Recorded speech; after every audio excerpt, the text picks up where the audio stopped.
Hey, Coach, it's Trevor Gross from CUTigers.com. We're used to Boston College being a ground and pound team with Coach Adazio, and now with the new regime with Frank Signetti, they're throwing the ball a lot more. They had their best game offensively on Saturday, scoring 48 points. They still have David Bailey, who had his best game running the ball on Saturday. Do you think that it's just taking some time with a new offense, a transfer quarterback to kind of hit their stride offensively? Yeah, I mean, I think offensive football in particular is about the timing and cohesion and get everybody on the same page. They didn't do any spring ball. They got a lot to their offense, as they showed last week, and at different times this year they can have tremendous balance. They've got good players that know how to block and move people, and good running backs, and they've done a great job of recruiting skilled guys that fit their system, and tight ends that are the prototypical pro style tight ends, flex out and play in space and be an inline blocker as well. And then the quarterback is really very dynamic, and he's got a big arm and very mobile, and they do a great job at changing his launch point. And really, it's pretty remarkable, to be honest with you, the transformation and how quickly everyone has seemed to adapt to it.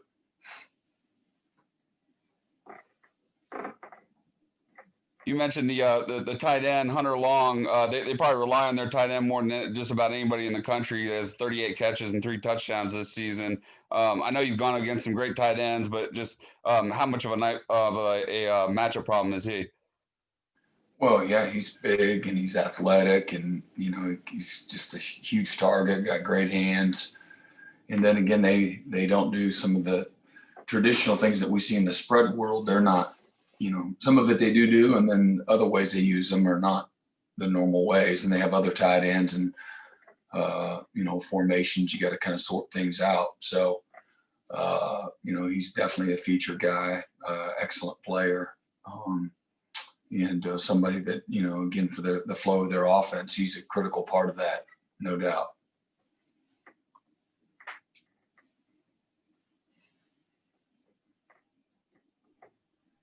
Coach, after watching the film from the game on Saturday, did anything jump out at you that you didn't notice on the field, particularly with the some of the big plays that Syracuse had? No.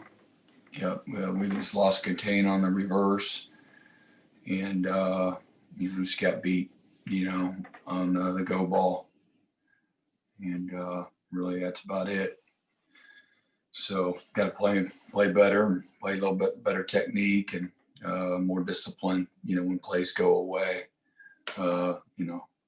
professional courtesy. Somebody's going to check you every week on your containment responsibility. So we got to do a better job, getting our guys ready to see those types of things. So every week presents different challenges. And the biggest thing is just getting better, at what you do, fundamentally, and understanding, and learn from the mistakes, and drill it. You get an opportunity to get on the field, you got to drill it. Hey, Brent, Larry Williams here. How would you evaluate Bresee just over 6 games so far? Just, his first run through. Yeah, really good. I'm sure he would tell you that he's got a lot to learn and to get better at. And, he's a sponge. He doesn't make the same mistake over and over and over most of the time. He learns quickly, got a lot of pride. He's a pleaser, high motor, tough guy, loves to play, loves to compete, loves to practice, So we give him passing marks up to this point. Brent, this is Matt Conley with the State. It looked like maybe he rolled his ankle or something there late in the second half. Is he okay, or is anything? Brian? Yes, sir. Oh, I didn't even know anything about rolled ankle, so I'm not. I don't think there's anything wrong with him. Brent, it's Pete at AP. You guys are getting turnovers this year. I mean, some years you have really talented squads who don't seem to get as many. Is there some kind of trick to the turnover with these guys, or is it just the player itself, having that ability to be I think it's a lot of factors that go into it. Sometimes guys are just ball hawks, and then some guys are really detailed and doing all the little things right and putting themselves in the right position. Just got a lot of discipline. Sometimes, a game gets out of hand and teams are having to press and they have to expose themselves. So they're a little bit more vulnerable to it. Sometimes you face a team that maybe they have a lot of young players at skill or at quarterback that, again, make themselves vulnerable. Maybe they have some bad habits. So, there's a lot of factors, like I said, that go into it. And I don't think you just luck up and not be aggressive. I think being aggressive and trying to be, forcing issues, I think that can speed the timing up. Talking about offensive football, wanting to be, do things on time. So if you can ever speed them up, and create, stress where they don't want it or don't like it, that can potentially lend to it. The flip side, you lead to big plays too, So, so far so good that way. We're plussing the turnover margin. It's the biggest factor in winning and losing. So we try to emphasize it. And, so far this year, it's been a group of guys that are learning and getting better and putting one in front of the other. And, for the most part, there's a lot of discipline going on. We still got plenty of things that we got to get better at, but I think they're happening, because of a physical aggressive nature. And then I think we got some instinctual guys that understand what we're doing, pretty well. So they're playing, good discipline, defense. Guys, Brent, are guys getting better at it in high school too? Is that one of these things that's evolving in the game, the way, now every pitcher seems to be able to throw 100 miles an hour out there in the mound? I think overall, players are smarter about football, understand football a little bit more. I think coaches are smarter at all levels. And, you just look at the evolution of the spread and, and it's all the 7-on-7 that's going on, year round. And so offensive players having a better understanding, the defensive players that play offense understand the offense a little better. So I think the intelligence is definitely, better than it was 10 years ago. So as a result, you can anticipate and play with a little more discipline. And I don't know. I really don't spend any time thinking too much about it. You want to try to create them and those types of things, but I don't even know. I don't know what the numbers and statistics say other than we're in the plus territory. So we're doing a good job that way. Brad from Clemson SI. I kind of want to piggyback a little bit off of that when you talk about things that win ball games, giving up big plays from a defensive coordinator standpoint. I mean, that's really been something that has taken over a lot in college football. Are you okay with giving up some of those? I mean, I know you don't want to ever give up a big play, but with the way the offenses are designed these days, it's just inevitable they're going to find a way to get a couple big plays on you a game. Well, I mean, what's a big play? Like we gave up 2 big plays the other day. All right. There's nothing that's okay about that. You give up, 60-yard run and an 84-yard pass. It's never fine. It's never okay, regardless of the situation. Somebody gets a 20, 25-yard dig route or somebody gets you on a wheel route for, well-designed play. So that's going to happen some, but the plays that we're talking about the other night to me, it's not okay. But I don't know, what the trend is going on out there, but I don't think you'll find a defensive coordinator out there that's okay with, giving up big plays. Absolutely not. So, but what's the cutoff? Some people say, well, anything more than 15 yards, a big play. Maybe, I don't know. you know.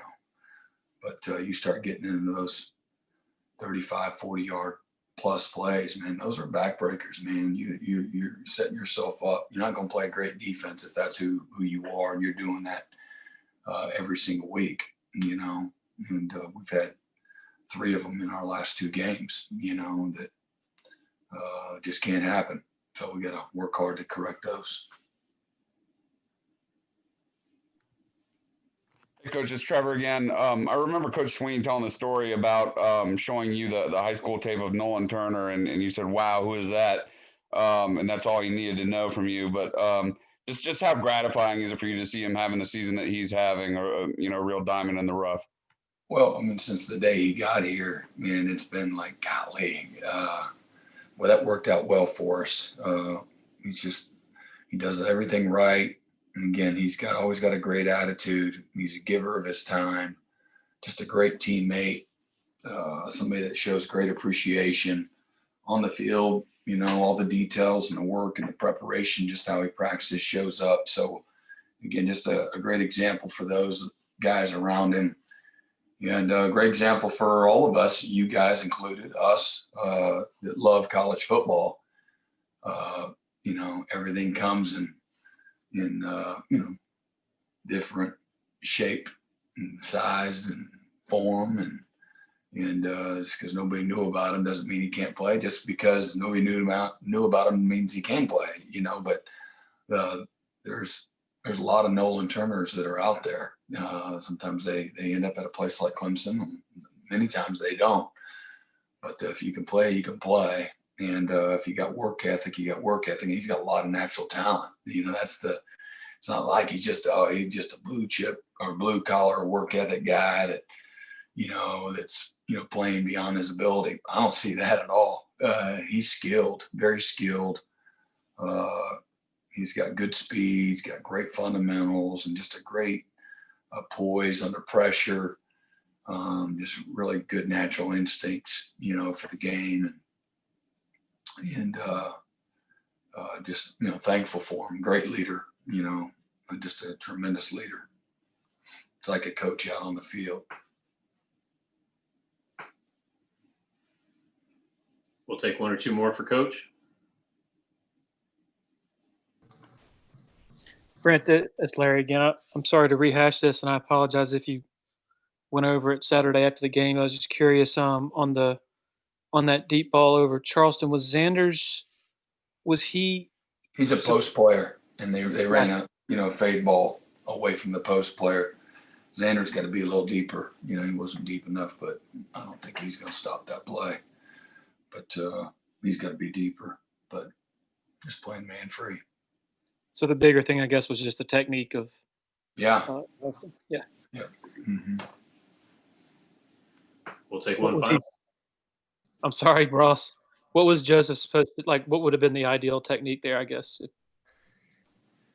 I'll just let you all break that down. You know, You don't want us doing that. don't let the guy run by you, you know, tackle him if you have to. I don't know. No, but you just got to be better. You got to get in your pedal, you know. You know, maybe he's anticipating something that didn't happen, you know, but you got a guy that's probably a 4.4 guy, you know, coming right at you full speed. So, you know, you gotta anticipate, you know, deep before you anticipate short, you know, so just got to pedal sooner. Brent, this is Matt with the State. Just what's your assessment of Xavier Thomas and the way he's coming along right now? Yeah, again, I thought last week he was better than the week before, and he's still working on getting in shape and getting back to the feel of things, getting his legs underneath him and his wind in his chest. And so, again, he's trending in the right direction, and we could really use it, you know. So it was great to see. Made some plays, was disruptive a little bit. Probably should have had a sack if they don't latch onto him another time. He was right there.